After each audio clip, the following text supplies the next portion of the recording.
अब देखिए, अब अपन शुरू करते हैं भक्तामृत स्तोत्र को, फिर उसका अपन अर्थ करेंगे।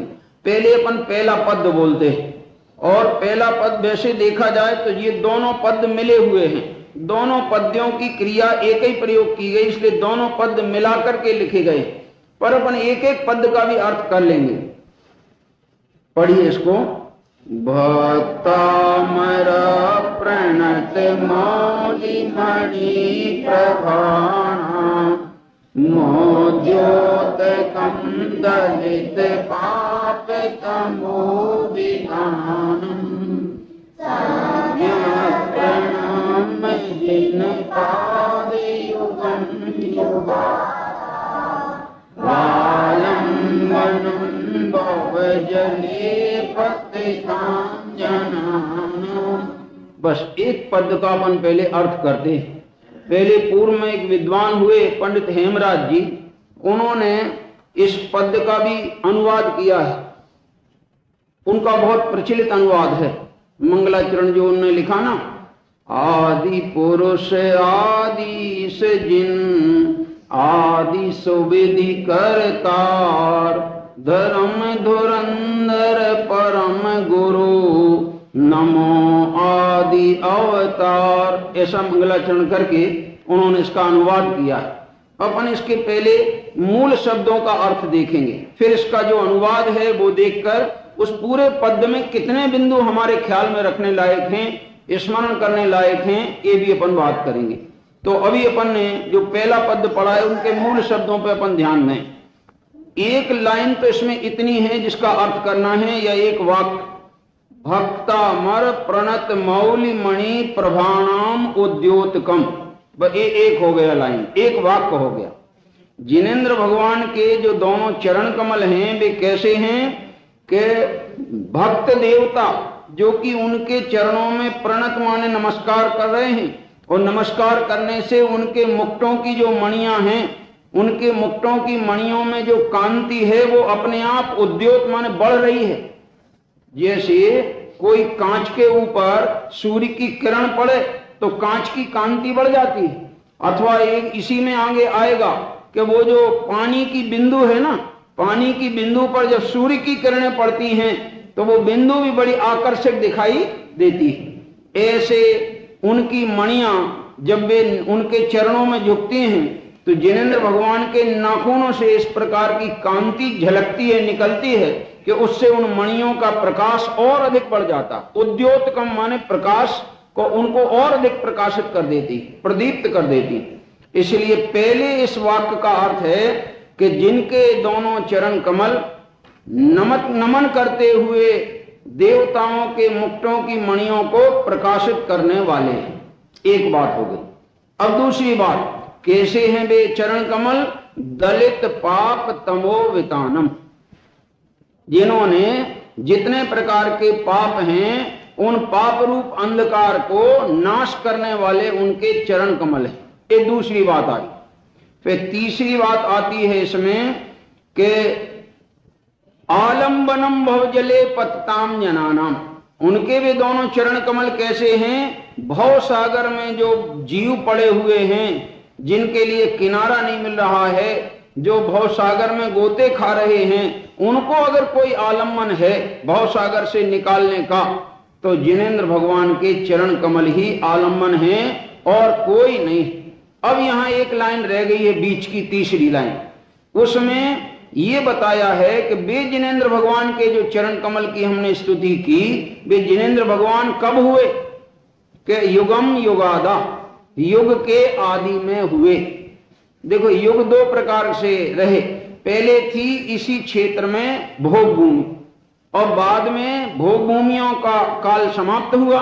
पहले उत्तम भोग भूमि थी, फिर मध्यम भोग भूमि आई, फिर जघन्य भोग भूमि आई, और जघन्य भोग भूमि का काल समाप्त हुआ तो उसी अंतिम जघन्य भोग भूमि के काल में ये 14 कुलंकर हुए, कुल को मार्ग दर्शाने वाले, और जगत के प्राणियों को सन्मार्ग दिखाने वाले कुलकर हुए। तो अंतिम कुलकर कौन थे?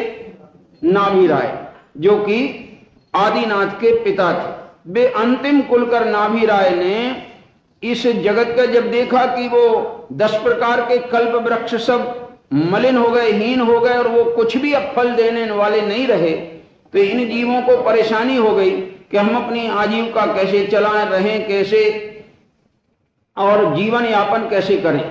तब फिर उन्होंने आदिनाथ कहना चाहिए अपने जो अंतिम कुलकर नावीराय हुए, उन्होंने इन जीवों को लिए रास्ता बताया, समझाया। लेकिन अभी भी वो कर्म भूमि का पूरा प्रारंभ नहीं हुआ था, असली प्रारंभ हुआ था आदिनाथ के समय से। तो उन्होंने उनको असी मसी कृषि, वाणिज्य, शिल्प और विद्या, ये 6 कर्म करके अपनी आजीविका चलाने का गृहस्थ अवस्था में उपदेश दिया। बहुतों को ऐसा लगता है कि देखो भगवान भी कृषि करने का उपदेश देते। कृषि का उपदेश तो देशव्रती श्रावक नहीं दे सकता, भगवान तो कहां से देंगे। लेकिन वो तो गृहस्थ अवस्था में जब राजा थे और लोगों को कुछ नहीं सूझता था, तो राजकाज की अपेक्षा राजा ने समाज की व्यवस्था की दृष्टि से ये उपदेश दिया था कि तुम अपना जीवन यापन इस प्रकार करो, क्योंकि अब तो कल्प वृक्ष समाप्त हो गए। इसलिए उनको ये उपदेश दिया था। और वे आदिनाथ युग के आदि में हुए। युग जब प्रारंभ हुआ, कर्म भूमि प्रारंभ हुई, तब आदिनाथ हुए। इसलिए युगम युगादा, युग के आदि में जो हुए हैं, ऐसे जिनेंद्र भगवान के दोनों चरण कमलों को सम्यक प्रणम, मैं भी भली भांति प्रणाम करता। भली भांति सम्यक शब्द डाला है, वैसे सम्यक का अर्थ होता है सम्यक दर्शन पूर्वक जिनेंद्र को प्रणाम करना ही सांचा प्रणाम है। और सम्यक दर्शन क्या है कि जिनेंद्र का जैसा स्वरूप है वैसा अपना भी सामर्थ्यवंत अंदर स्वरूप है, वो स्वरूप अपने अनुभव में आ जाए तो समझो सम्यक प्रकट हो गया। और वो सम्यक पूर्वक जिनेंद्र को नमस्कार किया तो वो कहलाता है सम्यक प्रणम। तो यहां कौन नमस्कार कर रहा है? मानतुंग सूरी, मानतुंग आचार्य जिनेंद्र भगवान को नमस्कार कर रहे हैं। और नमस्कार करके ये प्रतिज्ञा करते हैं कि अब हम उन प्रथम जिनेंद्र की स्तुति करेंगे। ये प्रतिज्ञा करते हुए ये बताएंगे।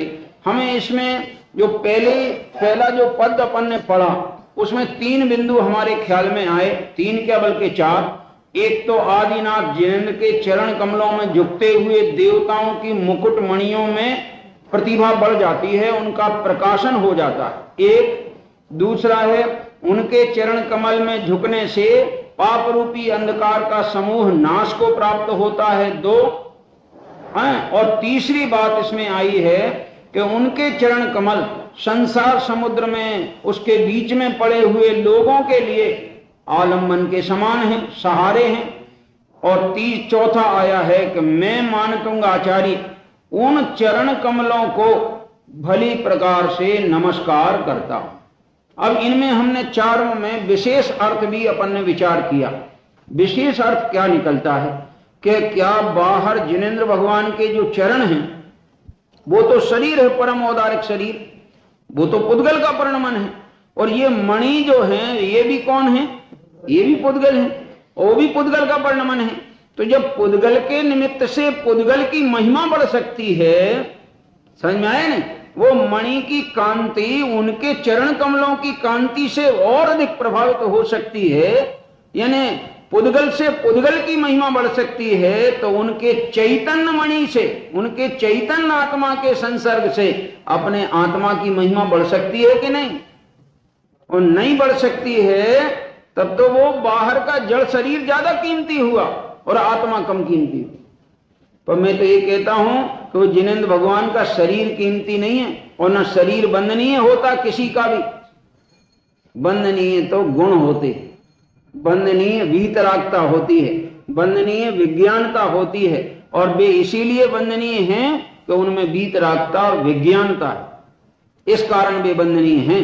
तो मानतुंग आचार्य ने जो नमस्कार लिखा और उनकी महिमा गाई, तो उनकी दृष्टि में ये महिमा आई होगी कि देवताओं की मणि देखो कैसी सुंदर दिखने लगती है।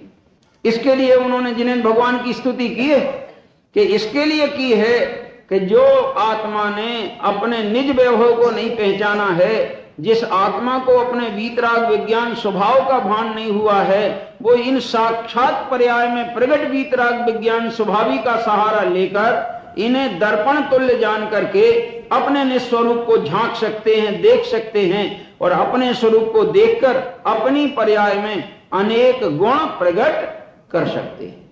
ये पहले कहना चाहिए वाक्य का ये मर्म है कि जैसे मणि उद्योत कारक बन जाती है, ऐसे आत्मा भी जिनेंद्र के सानिध्य में आकर के महिमावंत बन जाता है।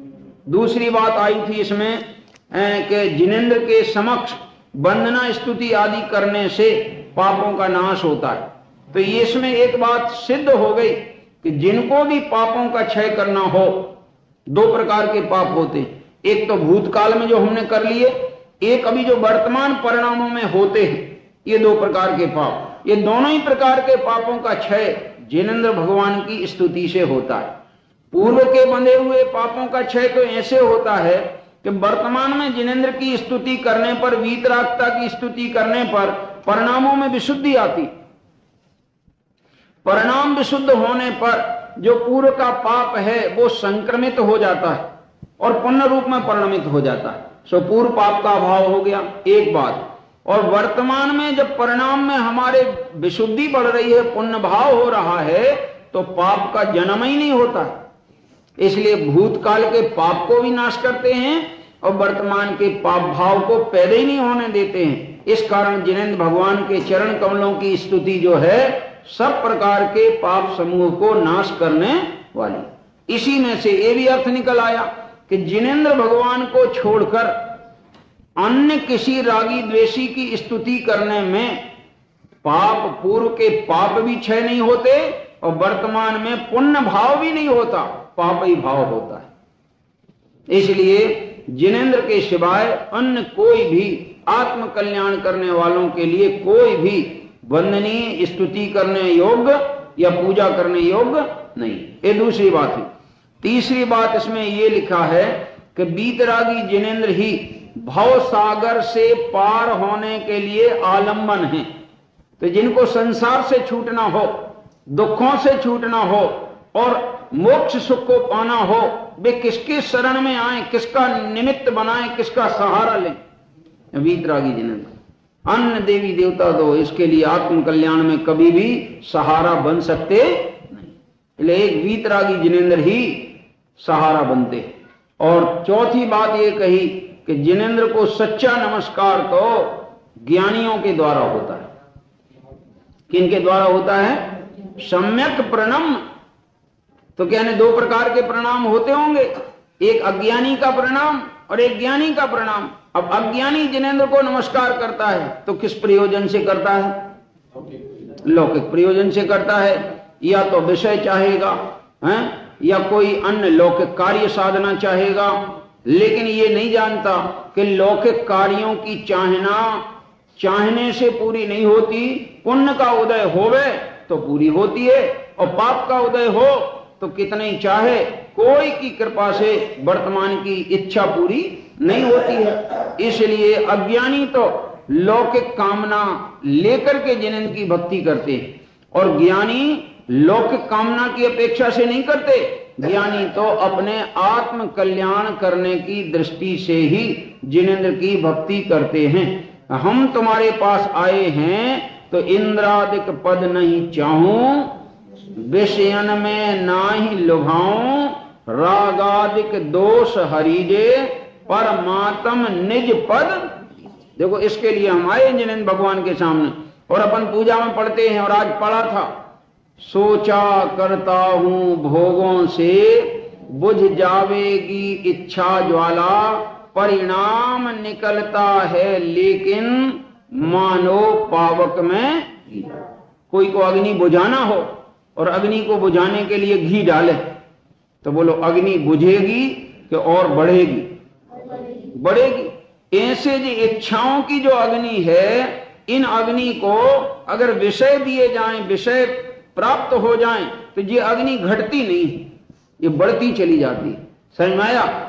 इसलिए आचार्य कहते हैं कि इच्छाओं की जो ज्वाला है उसे बुझाने का एक ही तरीका है कि अगर अंतर्मुखी पुरुषार्थ होवे और अपने ज्ञान और आनंद स्वभाव का भान होवे और अंदर में निराकुलता का वेदन हुआ, तो बाहर की चीज की चाहना अपने आप मिट जाती है, फिर वो अग्नि अपने आप बुझ जाती है। तो ये पहला पद हुआ।